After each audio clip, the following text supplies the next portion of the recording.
You already know what time it is. That's Wild Podcast, baby. Welcome back. I'm Tito P. That's my boy E. Always with me. Man, we got a very special guest today, man. From the Yes, sir. likes of Ice T and Philip Ensemble, this man has interviewed them. Man, the one, the only Chuck Vans. Oh, hello. How are you two doing today? How are you Man, we doing? doing fine, man. Appreciate you coming on. It is a privilege and honor having you on the show, sir.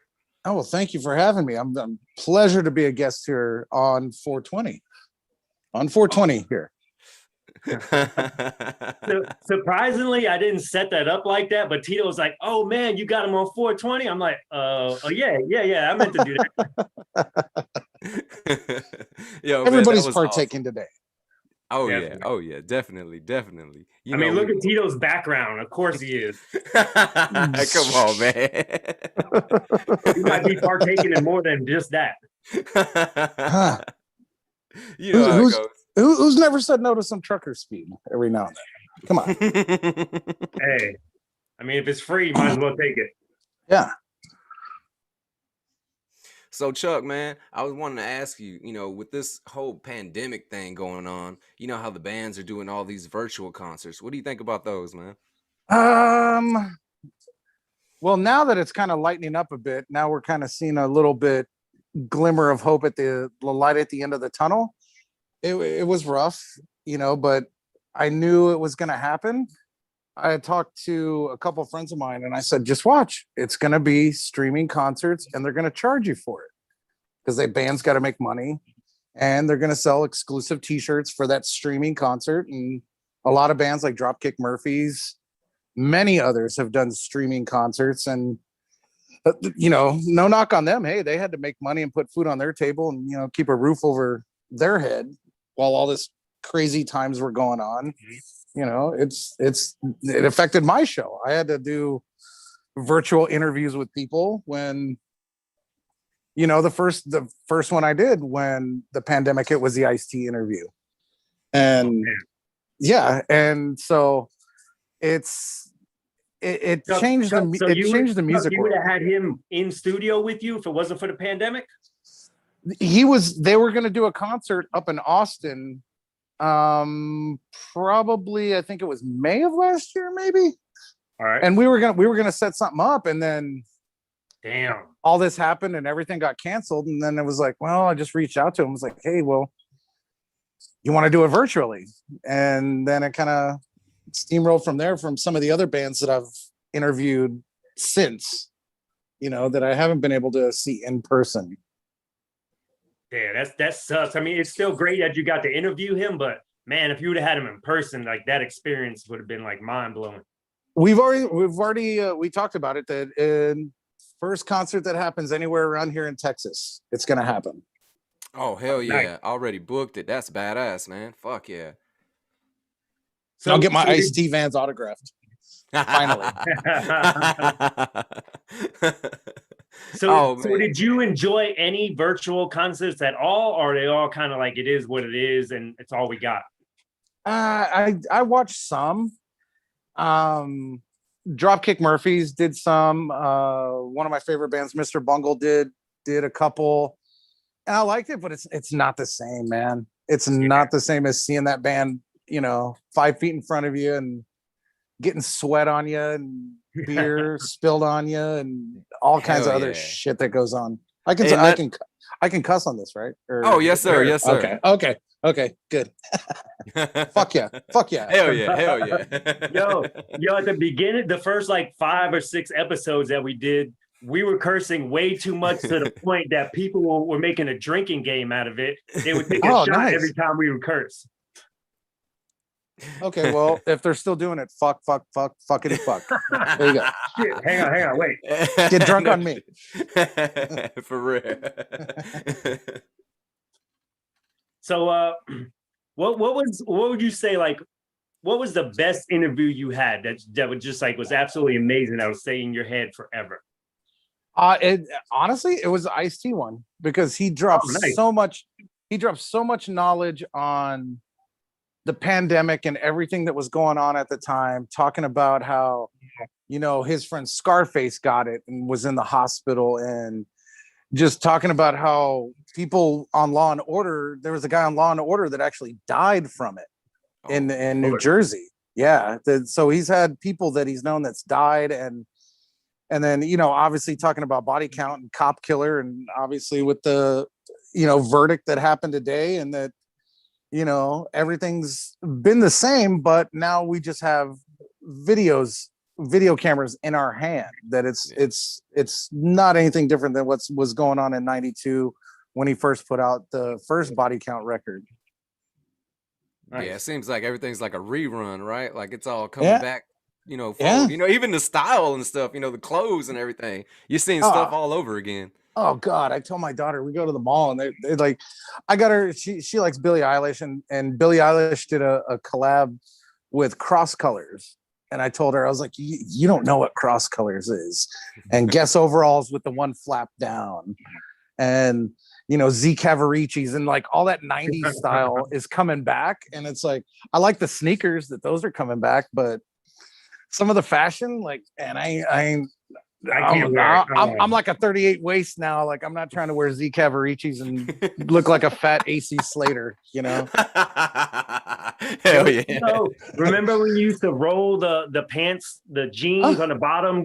We used to call it cracker rolling it. I don't know if you guys call it the same thing. We used to call it cracker rolling the bottom of the jeans up. You folded them and then rolled them. Yep. Yeah. It's all. And you always had to have either like the high top Reebok pumps or some like high top air flights or something to go with it, because it looked kind of whack when you rolled your jeans up, but you were wearing low top shoes and everybody could see your socks. I was like, where's the flood, pal? Yeah, hell yeah. Those Reebok pumps. The first ones that came out, they were all black and they had the orange basketball pump on the tongue. I had those. And I had them in my locker when I was in PE. Somebody broke into my locker and stole those things. Believe me, I know you're paying more recently. They re-released those during what was All-Star Weekend, because it was the 20th anniversary of D Brown winning the dunk contest in them, and they re-released them and they sold out like instantly. And I was so bummed because I really wanted to rock a pair of those again. Oh hell yeah, man, that'd be badass. I was broke, dude. I had the LA Gear pumps. Dude, I recently bought a pair of British Knights. Yeah, dude. I used to rock the shit out of British Knights, man. And they used to have that video. They used to have that game show that was sponsored by British Knights. Oh, the Nickelodeon one. I think it was different, but yeah, you're close. I don't remember what the name of it was. Double Dare or. That was LA Gear. No, that was LA Gear. Yeah, that was LA Gear. They were LA Gears on Double Dare. Oh man. Yeah. All right. Yeah. Hell yeah, that's my bottom. let me take the physical challenge. Yeah, hell that was what it was. Yeah. Definitely. Man, that's throwback like hell, man. That's fucking awesome. I had a black and gray pair, I think. I remember getting LA Gear ones. I remember just laying them out before the day of school, the first day of school. You got them all laid out with the outfit and everything. LA Gears were the first ones to do the lights in them. Yeah. LA Gears were the first ones. And then I think Hakeem Olajuwon was like the first one. And then Karl Malone. And then they did some weird thing where it was like, they called it catapult. And it was like supposed to be like a spring in the heel of the shoe that. Obviously I remember that. I remember that shit. Yeah.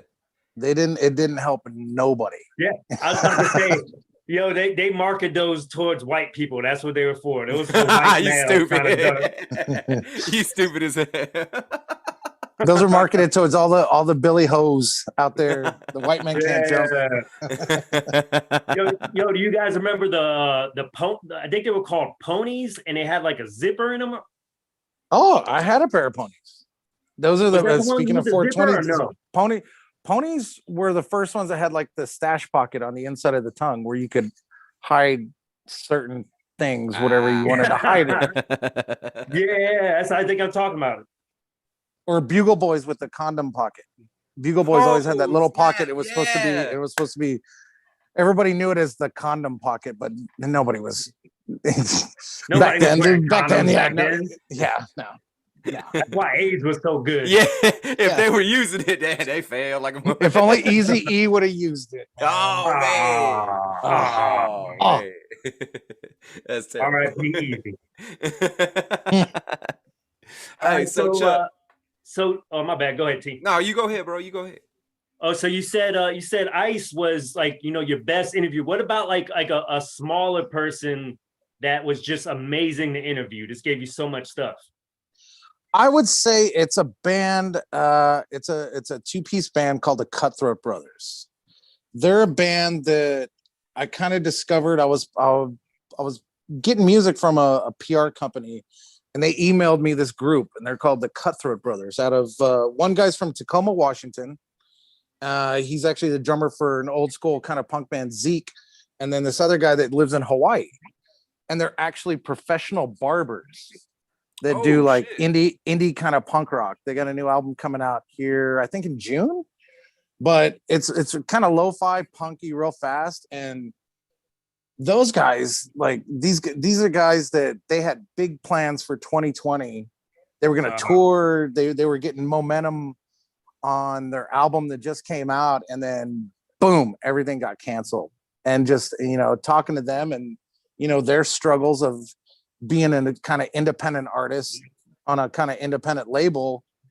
And, they cut hair, and even that got kind of screwed because of the pandemic. So there's a lot of people that got affected really, really bad, because of all this. I feel for all the roadie crews for all the bands, man. Because, when they go virtual and all that, you don't really need a big roadie crew for all that. No. And I know bands have done, let's see, I think Faith No More did like a couple exclusive shirts that all the money went to like their road crew, to help them out. I want to say there's even on YouTube, I can't remember the name of it right now. I've played a bunch of it on my show where they've gotten guys from all these different bands and they do cover songs and they release it. And then the money goes towards road crews.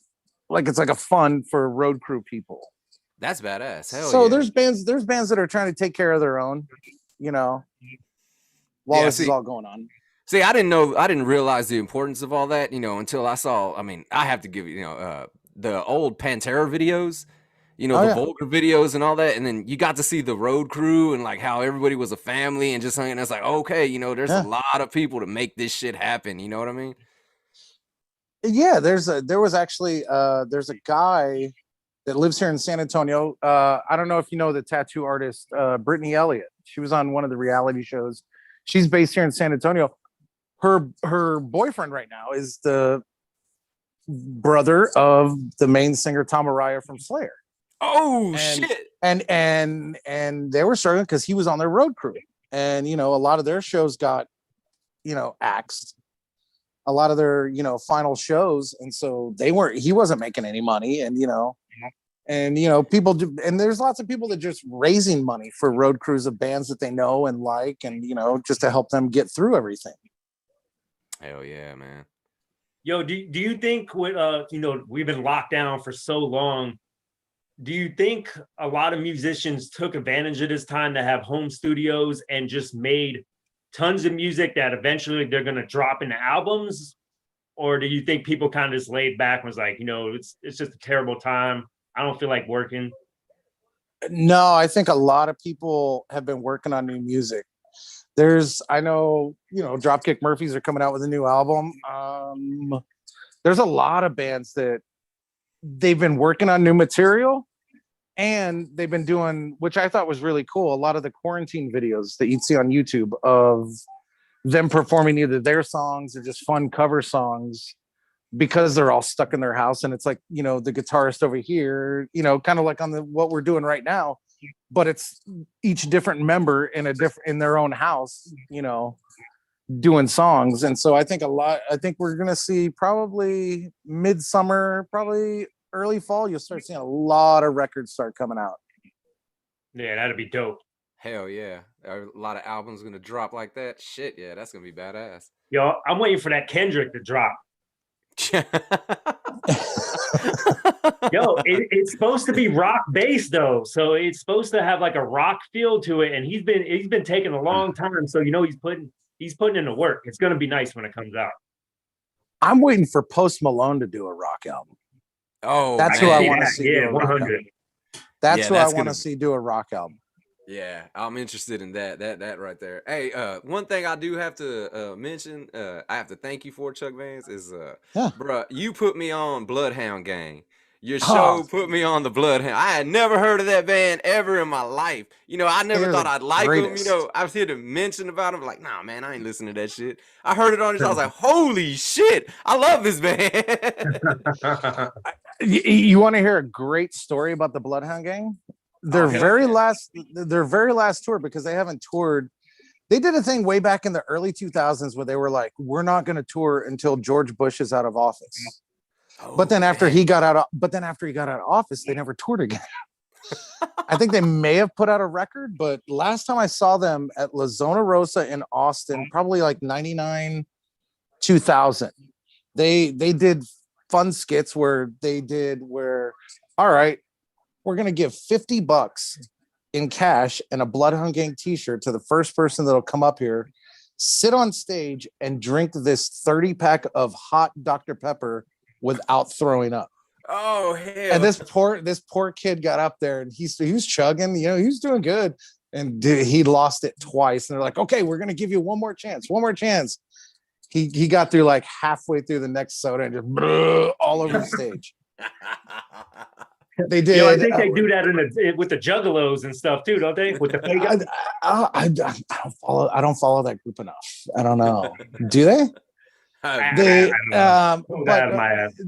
then they did one where they were like, "Hey, we're gonna give $50 and a shirt to the first person to come up on stage and piss their pants." Oh, and so it's in Austin. So this, and it was right around the time when the Bad Touch, which was like their big MTV song, came out. So there was like a lot of like frat guys there. And so this one dude went up there shirtless by the time he got up there, and he was wearing khaki shorts. Of course. And they're like, all right, dude, go for it. He did it right there. You just see the dark brown just everywhere. And then he's like, cool. And they give him the money and the shirt, and he starts walking the side of the stage, and they're like, no. You got to go the way you came up here. Oh, and so he went to stage dive.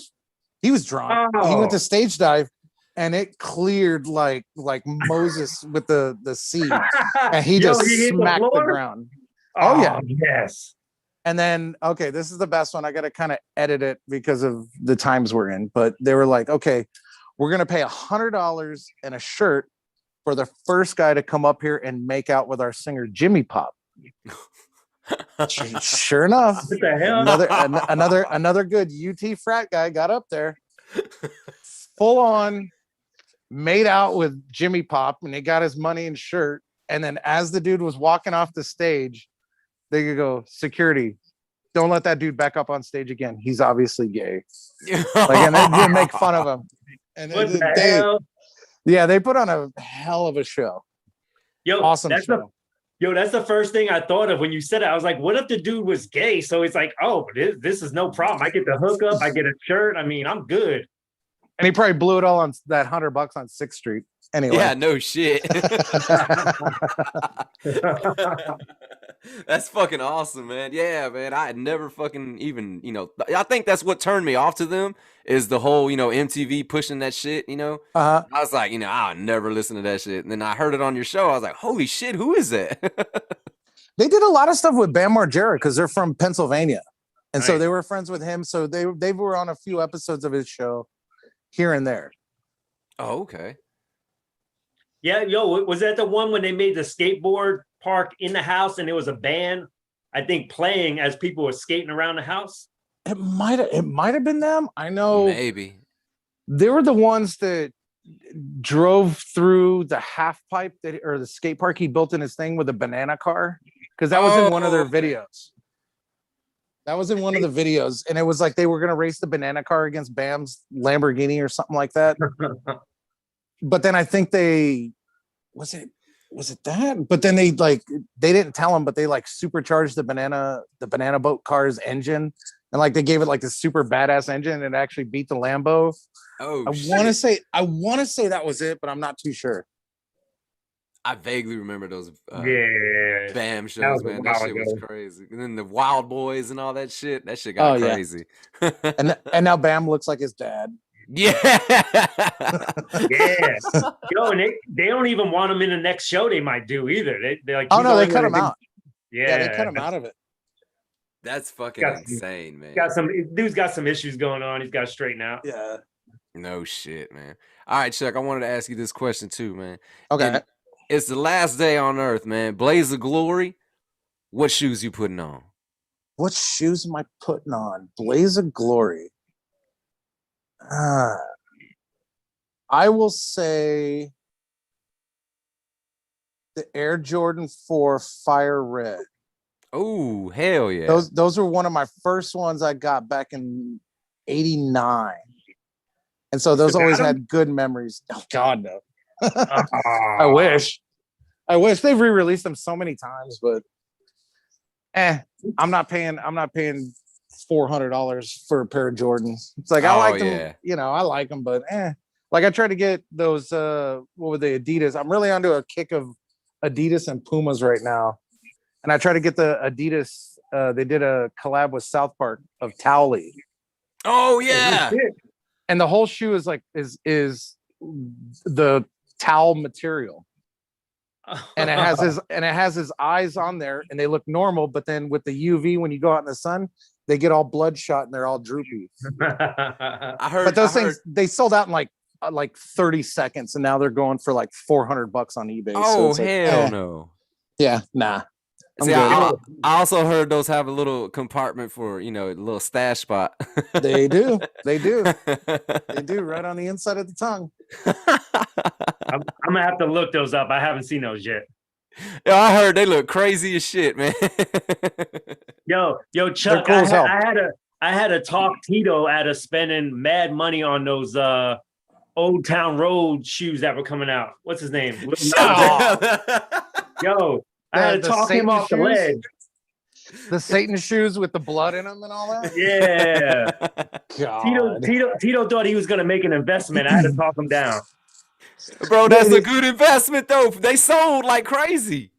And if you were to get an order in and actually get the shoes, then you could have flipped them for a crazy amount of money because they did the whole injunction or whatever, and then the company decided to say, okay, we're not going to put the shoes out. So if you were to actually acquire a pair and say you spent $1,000 on them, you could flip them for like 4 to 5 times that to some crazy sneaker collector. Chuck, I'm pretty sure they did ship some of them, not a whole bunch. Did they? And they were trying to make people mail them back. They're like, all right, you got to mail them back, which no one's going to mail them back. But yeah, Hell no. No, I would just send him a big selfie picture of me shooting the middle finger at him. Like, nah, I'm good. Wearing the shoes. Hell Yeah. Like, fuck that, man. Yeah, dude. That shit was crazy. It pissed a bunch of people off. I like, God damn, I could not believe how many people got pissed off over a fucking shoe. And the funny thing is Nike did a collab similarly, but it was called the Holy Waters. They were like supposedly had holy water in the shoe or whatever, and it was like, okay, so you're pissed off about Satan, but you're not going to get pissed off about the blasphemy of using holy water in a shoe. Come on, man. Whose shoes were those? It was the same style shoe, Air Maxes. I think they were Air Max in '95s. They're from a long time ago. Yeah. And it's like sneaker people got pissed off because of the Satan thing. It's like, oh, they did a religious one too, but nobody got pissed off at that one. I'll be honest, man. My biggest regret, the shoe that I wish I could, go back and get again and have forever is those Allen Iversons, the ones that zipped up. They're coming back out. Yeah, dude, I can't wait for those. Coming out. The red pair's coming out.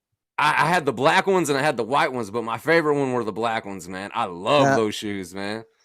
I think you'll get another chance to get them. They're Iversons. They're coming out with all the Iversons. They're redoing it. Yeah, I love those shoes, man. The thing to do now is buy up all the Kobe's. Yeah, hell yeah. Yeah, definitely. Can't go wrong with that. Well, because they ended Nike, I think, ended the partnership, or his contract was up. So they're not going to make any more Nike Kobe shoes. So those ones are going to go skyrocket through the roof in the reseller market now. Yep. It's going to be hard to get a pair of those now. I did have a whole bunch of the Iversons, the questions, like when they first came out, the low top, the high top with the color in the front. Like I probably had at least 15 pair back then. Oh yeah, they did those shoes in like every color. Yeah, they did. Yeah, hell yeah. Hell yeah, man. That dude was popular as shit, man. God damn, like anything that had Iverson in it was selling like crazy back then. The most popular guy to never win a ring. Yeah. He's like for real. He just crossed out Jake. That's it, man. He's got the crossover on Jordan, and that's it. Oh well, no, what was it? The step over on Tyrone Lue in the finals. Yeah. That's right. He's got that. Yeah, I'll give it to him. And throwing a gun in a lake, I think. Well, yeah. Wasn't it? Yeah. I'd rather have a ring. I'm not gonna lie. Yeah, I would too. Speaking of rings, man, how the Spurs doing? Oh God. I think right now, as far as like the Spurs fan base, we're taking it game by game. We're on a 2-game winning streak, so. Hey, speaking as a Mavs fan, bro, I feel you. So I'm watching this game because if New Orleans loses, we kind of, I think we leapfrog them in the standings from like 9 to 8. I think. So, it is what it is, man. We had 20 good years. Oh, you know. Well, but you know, they gotta do the Fiesta jerseys to keep people interested in the team. You know. Yeah. Well, Pop got to stop trying to be the president and coach the goddamn team, man. Shit. I thought he was looking. I thought he was looking for the ring with the hair he's got now. The hair's getting out of control. Yeah. Hey, Chuck, you say the word, and I'll jump on the bandwagon because I usually bring good luck. Whenever I jump on a wagon, I bring good luck. So just say the word. I got you. Just to do it, man. Just go get on there, get a Fiesta jersey. Let's see what happens, man. Why not? Go take a picture with Spurs Jesus, man. Oh God, F that guy. F that guy. That's a loaded question. You already knew my feelings on that individual. Hell yeah. That's why I had to ask. Hell yeah, man. Yo, Chuck, let me ask you a question. Well, what age were you when you realized you wanted to do like radio for a living? It was actually not till college. Oh, okay. Not till college. Like when I first went to SAC, right out of high school, I actually took classes to get ahead the summer after I graduated. And then when it came to the fall and you got to pick a major, I was like, well, okay, my mom does accounting. I guess I'll go into that. And then I started looking at the classes like, dude, I suck at math. Why would I do this? And then I had a bunch of friends who were in like the art program. And I was like, cool. I'll do art. And I was like, dude, I can't draw for shit. Why would I do this? And then I just saw radio, TV, and film. And it was like, I like radio. I like music. Why not? And then I got into it and started doing it ever since. What age was that when you jumped into it? 18. Oh shit. Hell yeah. That's badass, man. Shit, yeah. Well, hey Chuck, you've been in it for a long time, you got a bunch of years under your belt. What would you tell somebody, right now who's just starting out, and just, in the radio biz and, they're working the boards, they're really trying to get in, what would you tell somebody right now in that particular situation? You know what I mean? Just barely starting out. Be yourself. Don't try to be a persona that you're not. Be proactive. I think about all the years at KISS before I started getting on air, and it's like, man, I should have taken the opportunity to try and go for being on air before I actually did. Like, just do your thing, but really get yourself out there. And like with look how y'all are doing a podcast, like I'm doing my show. You don't have to look to corporate radio, because there's podcasts and independent shows that are getting paid and they're getting sponsors. So it's like, you don't have to look at that as the be all end all to have your radio career. Because like I chose to leave and do my own thing. And it's like, I don't get paid jack shit for what I do. Hopefully a band sends me a shirt here and there, and that's about it. Do you think that radio eventually will kind of like, it's never going to go away completely, talk radio, but do you think eventually it's going to be like kind of phased out and podcasts just going to take over? I think I can see music radio kind of going away. Right. Talk shows, I think talk shows will be around because people love, people doing dumb shit in the mornings and on their drive home. And, where they can call in. But as far as music, I think music-based shows are going to go more towards the digital and online platforms than what it is now, because there's so much good music out there, and a lot of it you can't play on regular radio because the FCC. Yeah, no shit. And I think you pretty much you nailed that right there. For me, most of my music I listen to is always on Spotify or something. But I definitely listen to talk radio. We got a 102.5 The Bone out here. I pretty much listen to that all day because they're right here. I know what's going on. It's good to hear live radio. Yeah, and I think people like that, and I think people enjoy shows that are local to them. They enjoy that local feel. Talking about like here, obviously here in San Antonio, talk about the Riverwalk, talk about how you hate seeing Spurs Jesus at the Pearl, or whatever. Everybody likes that local feel. Yeah, everybody likes that local feel, and everybody loves something that they can connect with. And I try to do that with my show. For the show for the people. Hell yeah. If you will. Hell yeah, man. Yeah, because I mean the corporates, I hate to say it, man, but it's taking over XM radio, it's taking over everything, man. They're trying to push what they think people want to hear and what they think people want to, jump on. And it's horseshit, man. Like that shit pisses me off. It's always been like that. Even when I worked back in corporate radio, it was like that. The music was picked by focus groups. Oh, it wasn't picked by what's new. It wasn't picked by what's good. It's picked by a 10-second clip of a hook of a song that you've heard 5 million times. Like, yeah, I like that song. No, I don't like that song. That's where it goes. Yo, Chuck, I got a question for you since you've been in radio. Why is it? I mean, I know it's a money thing, but why is it that stations play the same songs over and over? And even if they play an old song, it's always that same old song. There's so much shit out there. Why doesn't a station come out and play different stuff all the time and break away from what everybody else is doing? It's a safe space. It's a comfort blanket.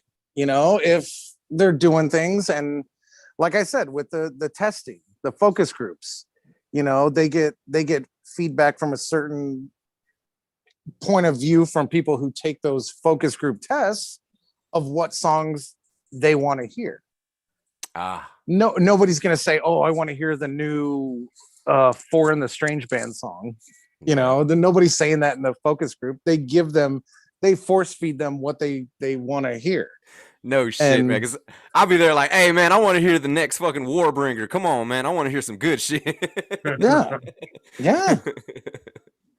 That's some bullshit, man. When's the next Cannibal Corpse song coming up? Yeah, no shit. I want to hear some good shit. Hey, man, play some Dying Fetus, bro. Come on. Half the song would be beeps, but but I know what those beeped out words are saying. Exactly. Go deeper. Go like, hey, come on, let's hear some anal cunt. Those bands where you can't understand what their name says and there's something offensive on the t-shirt. Yeah. Yo, Chuck, what's the craziest interaction you had with a fan, like when you were on air? Craziest interaction with a fan. Let me think about that. I'm sure it was when I was at Kiss, and I was probably doing a early morning, like Sunday shift, and I wouldn't really take calls because the system wasn't really allowed to where, like, if somebody called, "Hey, play the Deftones," like I couldn't do it. Yeah. It would always, I always give them the PC standard answer of, "Oh, let me see what I can do for you, man." You know. Yeah. But it just random people that would call at 7 a.m. and they're still partying at their house and inviting me to come over and party after the air shift. And I'm like, man, I get off at noon. If you're still partying, I'm like, maybe, you know, I got shit to do. What about like in person? Like maybe you're at like an event or something. Like, what's the craziest thing a fan's done? There was always the oyster bake and, you know, the big events. You know, women want you to put stickers on their boobs, on their ass, other places. Stickers in some places that when they took it off, it might have been a free wax job. You know, oh, shit. You know, when they took it off. A Brazilian wax? Sometimes, yes. I don't think you've ever experienced oyster bake, Everett. No, I haven't. End of the night by the rock stage, yeah. There could be Brazilian waxes going around in the porta potties. Yeah, I might have to come back to Texas soon then. Next year, because they're doing it again. They're doing it next year. Definitely. You got to wait on it, yeah, because I was gonna say I doubt it's happening this year. Yeah, it's not happening this year. You guys are open though. Like, why not? Let's do this. I think they opened everything after. I think they opened everything after they announced it, and Okay. and I think what it had to do is, since they moved Fiesta to June, I don't think they could get the grounds at St. Mary's University. They couldn't book it for that time when Fiesta was going on. I think that's why it got moved to 2022. Yo, I feel like whatever event this is, it sounds wild as hell. It probably shouldn't be at what'd you say, St. Mary's? Yeah, it's a Catholic university. Yeah, that doesn't sound like that should be happening there. He's It's two different stupid. things that's happening. He's stupid as hell. It is one of the most debaucherous things Saturday night. Not so much Friday, but Saturday when the sun starts going down. Yeah. You don't want to see where the crucifix are going, man. I do have to say though, like that is one thing that I do miss. You know, I do miss being at the live shows and feeling the bass. You know what I mean, and being there with the ambiance and the crowd and smelling the food. You know what I mean, having that cheap beer that you paid $10 for, but fuck it, you know, I'm here having a fucking good time. Yeah, that's why you pregame. That's why you pregame, to keep it so you don't have to pay as much. Yeah, no shit. And you gotta wait in fucking line. That's the worst part, man. Waiting in fucking line. Like, it's not bad, the prices, but then you gotta wait in fucking line, man. That's the shittiest shit. And see, that's what we learned early on doing oyster bake, is when I would always volunteer for the early shift, even though I had to be up early on Saturday. We were free for Saturday evening when the big rock bands were playing. And the thing is a lot of our cars were parked behind the stage back then. Now it's different, but we would bring ice chests, and the only thing all you had to do is, it was sponsored by Miller Lite at the time. You bring the Miller Lite aluminum bottles because that's what they're selling. So you could just go back to your car and get a free beer. Hell yeah. Just walk around like nothing. Hell yeah. There might be a bottle of Jaeger in the cooler as well. Car shots. Hell yeah. Car shots are badass. Shout out to Stacey Taylor and Oz. They were the ones back in the day. They were the tailgate. They were the tailgate central back there. Nice. Hell yeah, that's badass, man. Fuck yeah. Yo, Chuck. What's have you when you were doing radio? Did you have any kind of experience like scary shit, like someone's trying to like fight you, or someone's trying to kill, like just a weird, crazy experience on a fan's like takes it too far? You know, we do parties out at bars for Cowboys tickets, Spurs tickets, you know, and there'd be the people that would get pissed off and that they didn't win and, you know, try to fight you. But it's like, I could always diffuse it by just talking and, you know, just give them a shirt. And then all of a sudden they're cool. Like, hey man, it's not anything personal against you. We drew a name.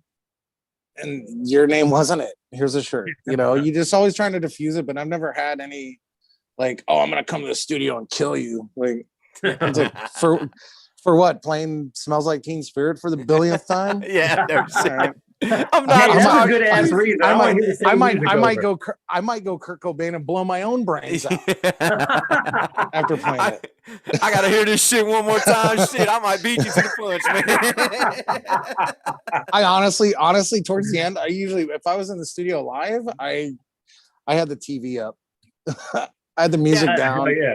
Now I was just gonna ask you that. Like, how did you get through that playing that shit? Like, were you on your iPod or iPhone, whatever? You know what I mean? Like, what the fuck? Like, fuck. I was on watching TV. They have satellite TV in the studio. Watch TV, whatever basketball game's on. Have the volume up just a little bit so you can hear if the station goes off the air. Yeah. And lots of smoke breaks. Oh shit! Yeah. Hell yeah. 420. Hell yeah, man. Fuck yeah. Well, shit, man. Hey, it's been an honor and a privilege having you on. I just got to tell you this one more thing, man. You don't know this, but you were a big inspiration for me to even, start recording and doing my own shit, man. I just wanted to say thank you for everything you do, Chuck, and I appreciate that's you coming on amazing. the show, man. Awesome. That's amazing to hear, man. I really thank y'all for having me on. Yo, Chuck, actually plug anything you want to plug to your podcast. Okay. Whatever. The Chuck Van Show.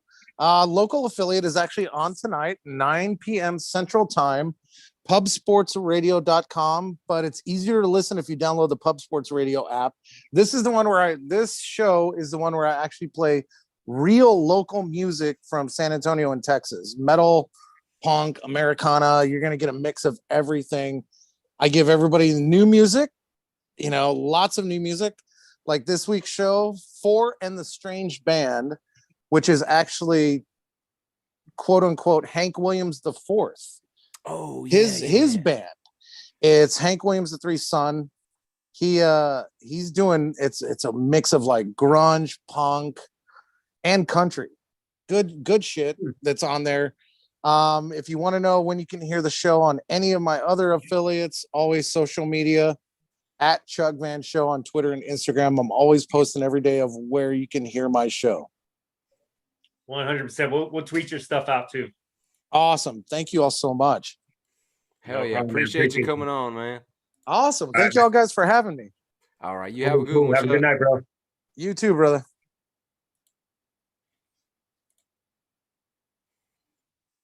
What's poppin'? That was dope. Yeah, man. Another episode in the books. I appreciate everybody tuning in, man. You already know. Hey, but check this out. We're coming back again. See, we're going to be a little bit more consistent this week. We got another episode airing tomorrow, man. You already know what's up. Ryan Hoppy, what's happening?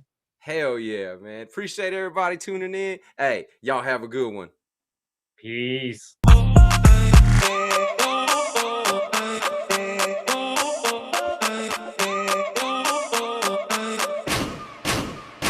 You stupid, bro.